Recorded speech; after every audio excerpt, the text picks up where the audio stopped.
هر آن که سنگ ملامت زند مشو غمگین، به مهر باش و دلت را مساز خانه کین.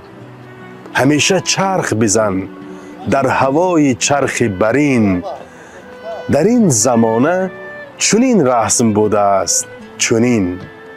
مرنج دوست اگر بر تو چون جفا خواهد، عدو شود سبب خیر اگر خدا خواهد. هر آن که سرد نگه می کند مشو دل سرد، همیشه پاک نگه دار دامنت از گرد.